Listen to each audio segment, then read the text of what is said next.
నమస్తే welcome to మెగానన్ TV నేను సిరాజ్ ఈరోజు తెలంగాణ ముఖ్యమంత్రి రేవంత్ రెడ్డి తెలంగాణ ఫ్యూచర్ సిటీని ఏర్పాటు చేయాలనేటువంటి ఆలోచనలో భాగంగా శంకుస్థాపన కార్యక్రమం చేయడం జరిగింది. మొత్తం మీద తెలుగు రాష్ట్రాల్లో ఒకవైపు అమరావతి రాజధాని రూపకల్పన చేస్తూ అక్కడ నిర్మాణ దశలో ఉన్నటువంటి నేపథ్యంలో తెలంగాణలో కూడా హైదరాబాద్ సమీపంలోనే ఒక ఫ్యూచర్ సిటీ నిర్మించాలనేది మాత్రం తెలంగాణ ప్రభుత్వం చేస్తున్నటువంటి ప్లాన్. మొత్తం మీద ఈ ఫ్యూచర్ సిటీకి అమరావతికి ఉన్నటువంటి డిఫరెన్స్ ఏంటి, రెండు నగరాలు ఏ విధంగా అభివృద్ధి చెందేటువంటి అవకాశం ఉంది, మరి ముఖ్యంగా రెండు నగరాల్లో ఉన్నటువంటి వ్యత్యాసం ఏంటి, దేనికి ఎంతవరకు పాజిటివ్స్ ఉన్నాయి, ఎంతవరకు నెగిటివ్స్ ఉన్నాయి, ఒకసారి మనం గమనించేటువంటి ప్రయత్నం చేద్దాం. తెలుగు రాష్ట్రాల్లో ఒకవైపు ఆంధ్రప్రదేశ్లో అమరావతి రాజధాని రూపకల్పన నిర్మాణ దశలో ఉన్నటువంటి పరిస్థితి, మరోవైపు హైదరాబాద్లో ఫ్యూచర్ సిటీ నిర్మాణ దశలో ఉన్నటువంటి నేపథ్యం.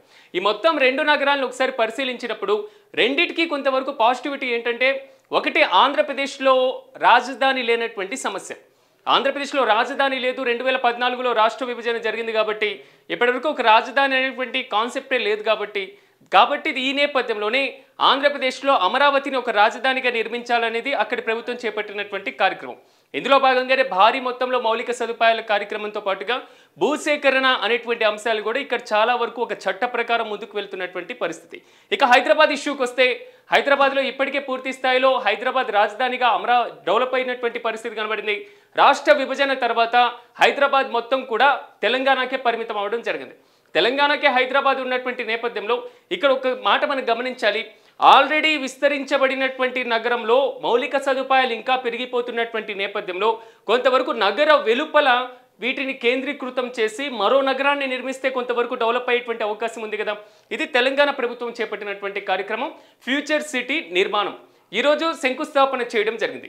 సో రెండు నగరాలకి ఉన్నటువంటి మౌలిక సదుపాయాలు, రెండు నగరాలకు ఉన్నటువంటి వ్యత్యాసాన్ని ఒకసారి గమనిద్దాం. సో ఒకసారి అమరావతి రాజధాని విషయానికి వద్దాం. అమరావతి రాజధాని అనేది ఆల్రెడీ నిర్మాణంలో ఉంది. 2014లో రాష్ట్ర విభజన పూర్తయిన తర్వాత హైదరాబాద్ని 10 సంవత్సరాల పాటు ఉమ్మడి రాజధానిగా ఉపయోగించుకునేందుకు వెసులుబాటు ఉంది. కానీ ఆంధ్రప్రదేశ్ ప్రభుత్వం ఉన్నట్టుండి అమరావతికి రావడం జరిగింది. అమరావతిలోనే తాత్కాలిక సచివాలయాన్ని కట్టారు, అమరావతిలోనే తాత్కాలిక సెక్రటేరియట్ని, అదేవిధంగా అసెంబ్లీని కట్టడం జరిగింది, తాత్కాలిక హైకోర్టును కట్టడం జరిగింది. ఈ మొత్తం కట్టిన తర్వాత పూర్తి స్థాయిలో అమరావతి రాజధానికి సంబంధించి ఇక్కడ పరిపాలన అనేది ఆల్రెడీ జరుగుతున్నటువంటి పరిస్థితి కనబడుతుంది. ఇక్కడి నుంచే తాత్కాలిక భవనాల్లో పరిపాలన చేస్తూనే శాశ్వత భవనాల నిర్మాణానికి కూడా ప్రభుత్వం కీలకంగా అడుగులు వేస్తుంది. ప్రజెంట్ మనకు కనబడుతుంది, ఇది కలకత్తా నుంచి మద్రాసు వెళ్ళేటువంటి నేషనల్ హైవే. ఇక్కడ ఆల్మోస్ట్ విజయవాడ అనేది ఫుల్ బాగా డెవలప్ అయినటువంటి ఏరియా, ఆంధ్రప్రదేశ్లో రెండవ అతిపెద్ద నగరంగా మనం చెప్పుకోవచ్చు. ఇక విజయవాడ నుంచి ఇక్కడ హైదరాబాద్ వెళ్ళేటువంటి రూట్ ఇక్కడ ఉన్నటువంటి నేపథ్యం. సో ఈ జాతీయ రహదారిని బేస్ చేసుకొని ఇటువైపున కృష్ణానదికి దక్షిణ భాగంలో అమరావతి రాజధాని నిర్మాణం అనేది ప్రజెంట్ జరుగుతున్నటువంటి ఇష్యూ. ఈ నేపథ్యంలో ఇక్కడ ఆల్రెడీ మనకు కనిపిస్తున్నటువంటిది సీడ్ యాక్సెస్ రోడ్. ఇది ఉండవల్లి ఇక్కడ వరకు పూర్తవడం జరిగింది. ఈ కొంచెం నేషనల్ హైవేకి కనెక్షన్ చేసేటువంటి ప్రాసెస్ ఏదైతే ఉందో ఇది కూడా చేపట్టాల్సి ఉంటుంది. రాజధాని మొత్తం కూడా గ్రిడ్ ఏరియాలో డెవలప్ చేస్తున్నటువంటి పరిస్థితి కనబడుతుంది. గ్రిడ్ ఏరియా అంటే పొడవు వెడల్పులు సమానంగా ఉండేటువంటి రహదారుల నిర్మాణం అనేది ఇక్కడ చేపట్టడం జరుగుతుంది.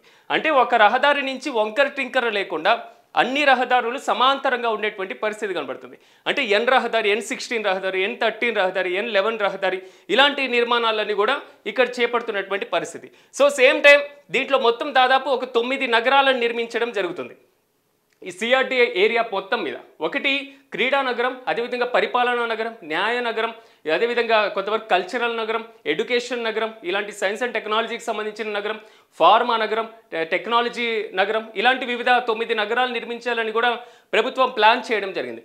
ఇందులో భాగంగా రాజధాని రైతుల దగ్గర నుంచి, అంటే దాదాపు 29 గ్రామాలకు సంబంధించినటువంటి రైతుల దగ్గర నుంచి ల్యాండ్ పూలింగ్ విధానం ద్వారా సిఆర్డీఏ చట్టం 2014కు సంబంధించి, సిఆర్డీఏ చట్టం 2014లో రాష్ట్ర విభజన జరిగిన తర్వాత అమరావతి రాజధానిని ఏర్పాటు చేయాలనేటువంటి ఆలోచన చేసినప్పుడు ఈ చట్టాన్ని చేసేసి రైతుల దగ్గర నుంచి మేము ల్యాండ్ తీసుకుంటున్నాం.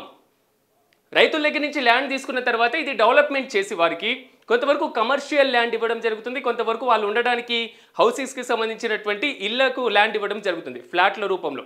సో మిగిలిన ఏరియా మొత్తం క్యాపిటల్ కింద డెవలప్ చేయడం జరుగుతుంది. ఈ క్యాపిటల్ కింద డెవలప్ చేసేటువంటి దానిలో ఆల్మోస్ట్ పరిపాలనా నగరం అనేది ఇప్పుడు ఆల్రెడీ కొంతవరకు పిల్లర్స్, అంటే మొత్తం ఒక 5 టవర్స్ రావడం జరుగుతుంది, మధ్యలో అసెంబ్లీ భవనం రావడం, దాని తర్వాత న్యాయ నగరం రావడం, ముందు గవర్నర్ బంగ్లా, ముఖ్యమంత్రి బంగ్లాలు ఉండడం, న్యాయనగరం పక్కనే జడ్జెస్కి సంబంధించినటువంటి క్వార్టర్స్ ఉండడం కానివ్వండి, మినిస్టర్ క్వార్టర్స్ ఉండడం కానివ్వండి, ఫైనల్గా ఇక్కడ వచ్చేసి కొంతవరకు ఏదైతే నీరుకొండ ఉందో ఈ నీరుకొండ ఏరియాలో ఒక కొండ మీద అతి పెద్దదైనటువంటి ఎన్టీఆర్ విగ్రహం టూరిజం డెవలప్మెంట్ కోసం ఇలాంటివి అనేక చేపడుతూ ఉన్నటువంటి పరిస్థితి. ఆల్రెడీ కొన్ని యూనివర్సిటీస్ ఇక్కడికి రావడం జరిగింది. ఇప్పటికే తాత్కాలిక భవనాల్లో ఇక్కడ పరిపాలన జరుగుతున్న శాశ్వత ప్రాతిపదికన భవనాల నిర్మాణం కూడా చేపడుతున్నటువంటి పరిస్థితి కనబడుతుంది. ఈ మొత్తం ఏరియాను ఒక్కసారి మనం చూసుకుంటే, ఈ ల్యాండ్ పరంగా చూసుకుంటే 29 గ్రామాల దగ్గర నుంచి తీసుకున్నటువంటి వేల ఎకరాల భూమిని కూడా డెవలప్ చేయడానికి పూర్తి స్థాయిలో ప్లాన్ వేసుకోవడం జరిగింది. నార్మల్గా 2014 నుంచి 2019 వరకు వీటి మీద కమిటీస్ వేయడం కానివ్వండి, లేకపోతే Asia development bank, world bank దగ్గర నుంచి ప్రస్తుతం వస్తున్నటువంటి రుణాలు ఇప్పుడు వచ్చినాయి. కానీ 2014 నుంచి 19 వరకు అరాకొరగా మాత్రమే నిధులు ఉన్నటువంటి పరిస్థితి కనబడింది. సో కేంద్రంలో సరిగ్గా ప్రాధాన్యత లేకపోవడమా, ఇంకో అంశమా, రాజకీయ కారణమా అనేటువంటివి అనేక కారణాలు ఉన్నాయి. కానీ 2014-19 దగ్గర నుంచి 24 వరకు వైసీపీ గవర్నమెంట్ వచ్చిన తర్వాత 3 రాజధానులు అనేటువంటి కాన్సెప్ట్ తీసుకోవడం జరిగింది. దాంట్లో భాగంగా అమరావతి ఒక రాజధానియే, కానీ కేవలం శాసన రాజధానికే పరిమితమైనటువంటి పరిస్థితి. పరిపాలనా రాజధాని వైజాగ్ చేయాలనేసి, న్యాయ రాజధాని కర్నూలు చేయాలనేసి ఇలాంటి థాట్తో ఆ గవర్నమెంట్ ముందుకు వెళ్ళడం జరిగింది. కానీ మళ్ళీ 2024లో వచ్చినటువంటి కూటమి ప్రభుత్వం మళ్ళీ అమరావతిని పట్టాల మీద ఎక్కించడం జరిగింది. కానీ ఈ ప్రాంతాన్ని ఒకసారి మనం పరిశీలిస్తే, ఈ ప్రాంతం అమరావతి ఒక రాజధాని మాత్రం కాదు, అమరావతి ఆంధ్రుల యొక్క సెంటిమెంట్గా మారింది. అమరావతి రాజధాని రైతులు 2019 నుంచి 24 వరకు దేవస్థానం నుంచి న్యాయస్థానం అనేటువంటి పాదయాత్రలు చేశారు, రోజు దీక్షలు చేశారు, అనేక పరమైనటువంటి విమర్శలు కూడా వారు ఎదుర్కోవడం జరిగింది. అంటే మా భూమిని మేము ఇచ్చి మమ్మల్ని మేము తిట్టించుకొని తినడానికి తిండి లేక సంవత్సరానికి 2-3 పంటలు పండేటువంటి ల్యాండ్ కూడా ఇచ్చేసి, అంటే నీరు పుష్కలంగా ఉన్నటువంటి ల్యాండ్ ఇచ్చేసి ఇలాంటి విమర్శలు ఎదుర్కోవడం ఏంటి అనేది కూడా వాళ్ళు కూడా ఆవేదన వ్యక్తం చేశారు. సో ఫైనల్లీ 2024లో కూటమి ప్రభుత్వం అధికారం వచ్చాక మళ్ళీ ఈ ప్రాజెక్టు పట్టాల మీదకి ఎక్కడం జరిగింది. అంటే ఇప్పటివరకు అమరావతికి అంటే ఆంధ్రప్రదేశ్కి రాజధాని లేదు, ఒక పర్మినెంట్గా ఏది క్యాపిటల్ అనేది లేదు. కానీ ఇప్పుడు వస్తున్నటువంటి ఒకటి ఏంటంటే, గెజిట్ నోటిఫికేషన్ అమరావతి మీద ఇచ్చేటువంటి అవకాశాలను కూడా ప్రభుత్వం పరిశీలిస్తుంది. కేంద్ర ప్రభుత్వాన్ని కూడా దీని ముందు ప్రతిపాదనలు పెట్టడం జరిగింది. నెక్స్ట్ ఏ గవర్నమెంట్ వచ్చినా ఇలాంటి ప్రాజెక్ట్ని అమరావతి రాజధానిని పక్కన పెట్టేటువంటి ఆలోచన లేకుండా చేయాలి. ఇది ప్రస్తుతం ఆంధ్రప్రదేశ్ ప్రభుత్వం చెప్తున్నటువంటి మాట.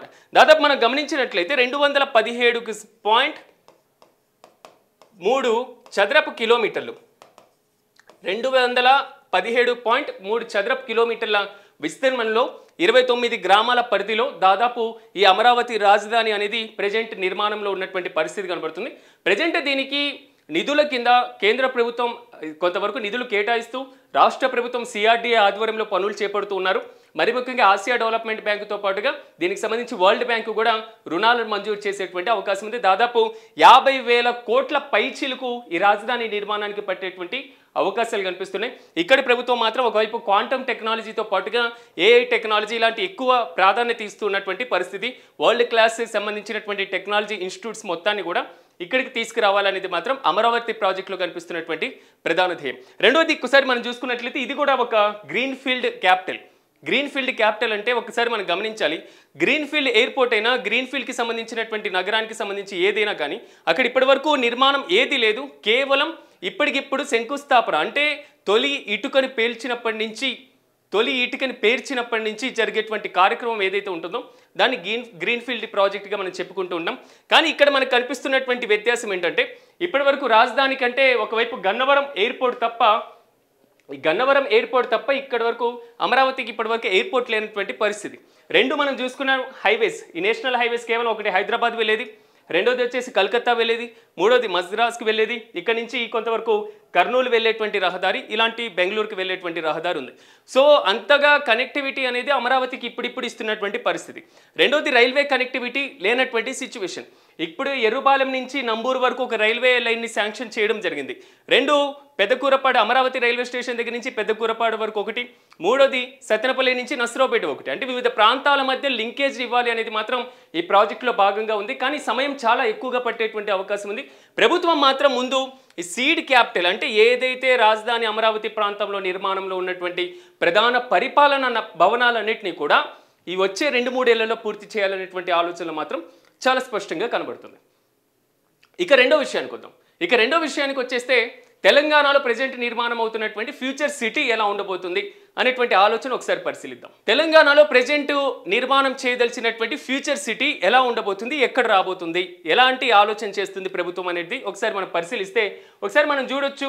ఆల్రెడీ హైదరాబాద్ అనేది బాగా డెవలప్ అయినటువంటి ఏరియా. ఉమ్మడి ఆంధ్రప్రదేశ్కి దాదాపు 50 సంవత్సరాలకు పైబడి రాష్ట్ర రాజధానిగా ఉన్నటువంటి పరిస్థితి కనబడుతుంది. ఐటీ టెక్నాలజీస్కి సంబంధించి బాగా డెవలప్ అయినటువంటి పరిస్థితి. ఎప్పుడో మాదాపూర్లో ఒక హైటెక్ సిటీ నిర్మాణం చేస్తున్నప్పుడు అక్కడ కేవలం కొండలు, గుట్టలు, రాళ్ళు, రప్పలు ఇవే ఉన్నటువంటి పరిస్థితి.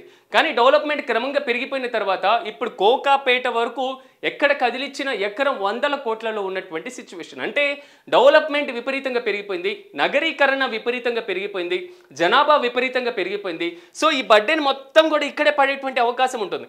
1 కాదు 2 కాదు, ఆల్మోస్ట్ జనాభా ఎంతవరకు పెరిగిందంటే కొంతవరకు సామాన్య మధ్యతరగతి ప్రజలు ఎవరైనా హైదరాబాద్కి జీవనోపాధి కోసం రావాల్సినటువంటి పరిస్థితి ఏర్పడితే చిన్న చిన్న ఫ్లాట్లలో ఎక్కువ రెంట్లు ఇచ్చే ఉండాల్సినటువంటి సిచ్యువేషన్. అంటే ఒక నగరంలో జనాభా విపరీతంగా పెరిగిపోయి నగరీకరణ ఎలా ఉంటుందో ఇదే మనకి ఎగ్జాంపుల్గా మనకు కనబడుతుంది. సో ఈ నేపథ్యంలో హైదరాబాద్ మీద ఉన్నటువంటి టెక్నాలజీ భారం, హైదరాబాద్ మీద ఉన్నటువంటి డెవలప్మెంట్ని ఇక్కడే కేంద్రీకృతం కాకుండా హైదరాబాద్కి కొంతవరకు కింద భాగంలో, అంటే ప్రధానంగా ఇక్కడ మనకు కనబడుతున్నటువంటి ఏరియాస్ ఉన్నాయి కదా, ఇబ్రహీంపట్నం ఒకవైపు, ఇక్కడ సాగర్కు వెళ్ళేటువంటి రూట్ ఇబ్రహీంపట్నం ఏరియా కానివ్వండి, మరోవైపు ఇక్కడ నుంచి Rajiv Gandhi international airport already హైదరాబాద్లో ఉన్నటువంటి సిచ్యువేషన్, ఇక్కడ నుంచి షాద్నగర్ ఈ ఏరియా మీదుగా కర్నూలు వెళ్ళేటువంటి రహదారి. సో ఈ ఏరియా మధ్యలో ఫ్యూచర్ సిటీ నిర్మాణం అనేది ప్రభుత్వం చెప్తున్నటువంటి మాట. ఈ ఫ్యూచర్ సిటీ నిర్మాణం కోసం 2025 బడ్జెట్లో ఆల్మోస్ట్ ఒక 17,000 కోట్ల రూపాయలు, అంటే సుమారు ఒక 17,000 కోట్ల రూపాయలను ఆల్రెడీ ప్రభుత్వం ఎలొకేట్ చేయడం జరిగింది. అంటే దీనికి సంబంధించి నిర్మాణాన్ని ఆల్రెడీ ప్లాన్ చేసి ఈరోజు శంకుస్థాపన కూడా చేయడం జరిగింది. ఈరోజు శంకుస్థాపన చేసిన తర్వాత ఇక్కడ ఈ నిర్మాణాల్లో ఏం చేయబోతున్నారు అనేటువంటి ఆలోచన ఒకసారి చూస్తే ప్రభుత్వం మాత్రం మొత్తం ఏఐ టెక్నాలజీకి ఎక్కువగా ప్రిఫరెన్స్ ఇవ్వడం జరుగుతుంది. అదేవిధంగా మెడికల్ రంగానికి, ఫార్మా రంగాలకి ఎక్కువగా ప్రాధాన్యత ఇస్తున్నటువంటి సిచ్యువేషన్. సో హైదరాబాద్లో ఉన్నటువంటి ఐటీ సెక్టార్ కంపెనీస్ కాకుండా ఇంకా హైదరాబాద్కి రాబోతున్నటువంటి కంపెనీస్ ఏదైతే ఉన్నాయో ఆ కంపెనీస్ అన్నిటికీ కూడా ఇక్కడ ప్రిఫరెన్స్ ఇచ్చేటువంటి అవకాశం ఉంటుంది. ఫ్యూచర్ సిటీ డెవలప్ అయితే మాత్రం ఖచ్చితంగా ఈ తెలంగాణ రాష్ట్రానికి మరింత డెవలప్మెంట్ ఎక్కువగా ఉండేటువంటి అవకాశం ఉంటుంది. హైదరాబాద్కి ఒకవైపున తూర్పు భాగంలో ఉన్నటువంటి ఏరియా నుంచి దక్షిణ భాగం వైపు ఉన్నటువంటి ఏరియా వరకు ఈ ఫ్యూచర్ సిటీ నిర్మాణం ఉండేటువంటి అవకాశం ఉంది. ఆల్మోస్ట్ ఈ ఏరియాలో మనం ఇందాక అమరావతికి చెప్పుకున్నట్లుగా ల్యాండ్ పూలింగ్ ద్వారా తీసుకునేటువంటి విధానమే కాకుండా కొంతవరకు ఒక 13,000 ఎకరాలు, ఐ థింక్ ఒక 13,000 ఎకరాలు గవర్నమెంట్ ల్యాండ్ ఆల్రెడీ తీసుకొని ఉంది కాబట్టి సో దాన్ని కూడా దీంట్లో ఉపయోగించేటువంటి అవకాశం చాలా స్పష్టంగా కనబడుతుంది. దాదాపు అంటే మనకు కనిపిస్తున్నటువంటి లెక్కల ప్రకారం ఒక 56 గ్రామాలకి సంబంధించి 56 గ్రామాలకి 7 మండలాల్లో కూడా ఈ ఫ్యూచర్ సిటీ ఉండేటువంటి అవకాశం ఉందనేది మాత్రం ఇక్కడ మనకు చాలా స్పష్టంగా అర్థమవుతుంది. రెండోది మెట్రో రైల్స్ సర్వీసెస్కి సంబంధించి ఆల్రెడీ హైదరాబాద్ డెవలప్డ్ కాబట్టి దాన్ని ఇక్కడ వరకు విస్తరించేటువంటి అవకాశం ఉంది. మూడోది ఇక్కడ ఆల్రెడీ ఒక రైల్వే లైన్, షాద్నగర్ వెళ్ళేటువంటి రైల్వే లైన్ ఉంది. 2 రహదారుల మొత్తం కూడా డెవలప్ అవుతున్నటువంటి పరిస్థితులు కనబడుతున్నాయి కాబట్టి ఇది మరింత డెవలప్మెంట్ ఫాస్ట్గా అయ్యేటువంటి అవకాశం ఉంటుంది. అంటే ఇది కూడా ఒక గ్రీన్ ఫీల్డ్ సిటీయే, ఇక్కడ కూడా ఏది లేదు. ఆల్రెడీ ఇక్కడ డెవలప్ అయినటువంటి సిటీ పక్కన ఉన్నటువంటి ఒక ల్యాండ్లో కొత్తగా నిర్మాణం చేపడుతున్నటువంటి city. At the same time జీరోకి సంబంధించిన కార్బన్స్కి సంబంధించి అంటే కాలుష్యరహితమైనటువంటి నగరంగా, కర్బన ఉద్గారాలు లేనటువంటి నగరంగా దీన్ని నిర్మించాలని తెలంగాణ ప్రభుత్వం ప్లాన్ చేస్తున్నటువంటి పరిస్థితి కనబడుతుంది.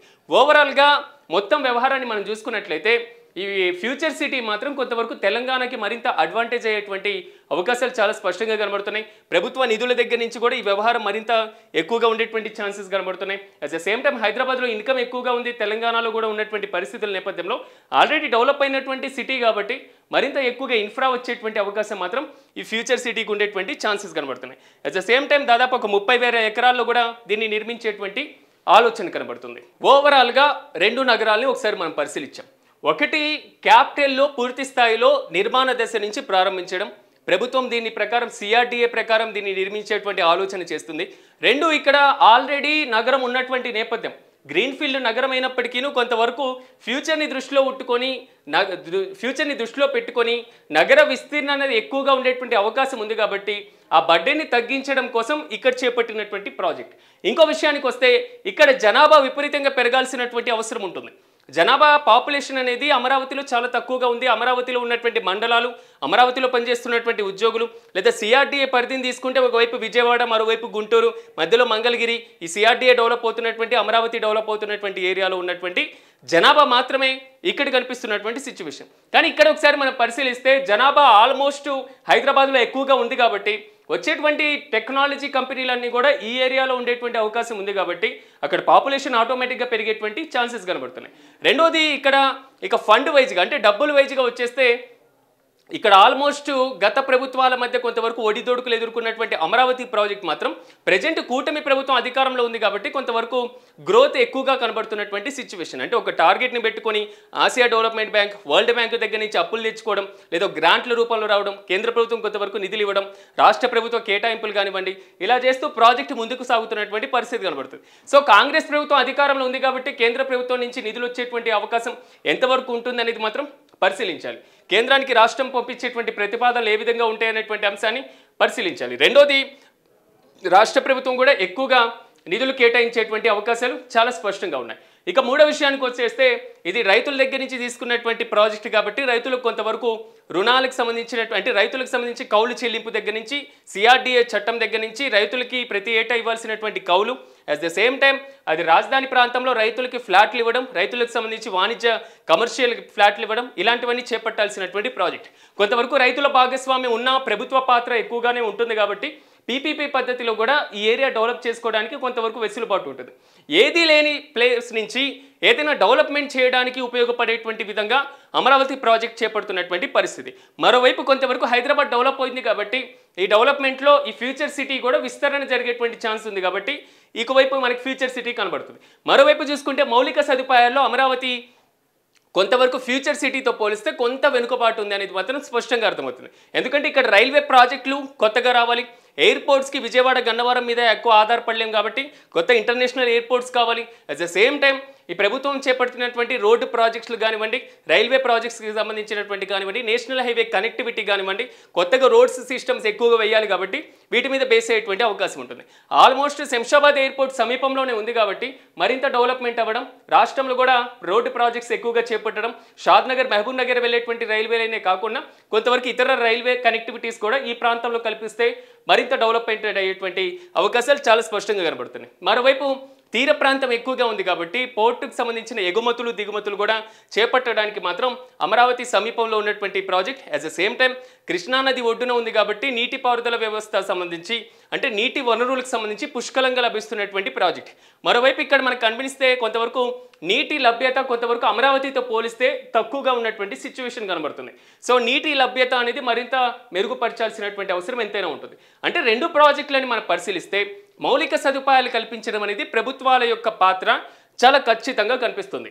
మౌలిక సదుపాయాల్లో మెట్రోకు, అదేవిధంగా రైల్వేస్కి సంబంధించినటువంటి connectivity, road connectivity, port connectivity, అదే సేమ్ టైం ఎయిర్పోర్ట్స్కి సంబంధించిన కనెక్టివిటీ అనేది చాలా స్పష్టంగా ఇవ్వాల్సినటువంటి అవసరం, ఆవశ్యకత ఇరు రాష్ట్రాలకు సంబంధించిన దాంట్లో చాలా స్పష్టంగా ఉంది. ఇక్కడ మనం ఒకటి గమనించాలి, ఏదైనా ఒక ప్రాజెక్ట్ని చేపట్టినప్పుడు రెండు ప్రాజెక్టులు నగరీకరణ వైపే అడుగులు వేస్తున్నాయి, అభివృద్ధి కేంద్రీకరణ వైపే అడుగులు వేస్తున్నాయి. కానీ ఇక్కడ మనం గమనించాల్సినటువంటి విషయం ఏంటంటే ఇరు రాష్ట్ర ప్రభుత్వాలు చేపట్టినటువంటి ప్రాజెక్టులు రెండు కూడా అభివృద్ధి పందాలోనే ముందుకు వెళ్తున్నాయి కాబట్టి నెక్స్ట్ వచ్చేటువంటి ప్రభుత్వాలు ఏదైతే ఉన్నాయో ఈ ప్రభుత్వాలు కూడా పూర్తి స్థాయిలో వీటినే కొనసాగిస్తాయి. ఎందుకంటే ఆంధ్రప్రదేశ్లో మనం అమరావతి ఇష్యూని చూసుకున్నాం.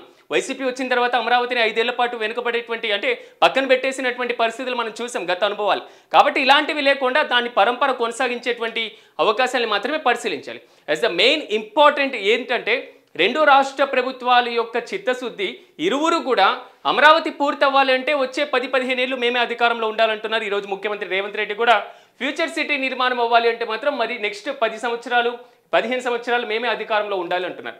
ఓవరాల్గా ఫ్యూచర్ సిటీకి అమరావతికి మధ్య ఉన్నటువంటి డిఫరెన్సెస్ ఇవి. రెండు నగరీకరణ వైపు అడుగులు వేస్తున్నా ఇదే పందాలో చిత్తశుద్ధితో అభివృద్ధి అనేది మరింత ముందుకు వెళ్తే మాత్రం రెండు నగరాలు అభివృద్ధి చెందేటువంటి అవకాశాలు చాలా స్పష్టంగా ఉన్నాయి. వారికి ఉన్నటువంటి మౌలిక సదుపాయాలు ఒక నగరం ముందులో అభివృద్ధి చెందిన వీరికి ఉన్నటువంటి మౌలిక సదుపాయాల కల్పనతో పాటుగా ప్రభుత్వ చొరవతో మరో నగరంలో ముందుకు వెళ్ళిన రెండు కూడా తెలుగు రాష్ట్రాల్లో ఉన్నటువంటి నగరాలే అనేటువంటి విషయాన్ని ఒకసారి మనం గుర్తుంచుకుందాం. చూస్తూనే ఉండండి మెగా 9 టీవీ. ఇలాంటి అనేక అంశాలతో మళ్ళీ కలుద్దాం. చూస్తూనే ఉండండి మెగా 9 టీవీ.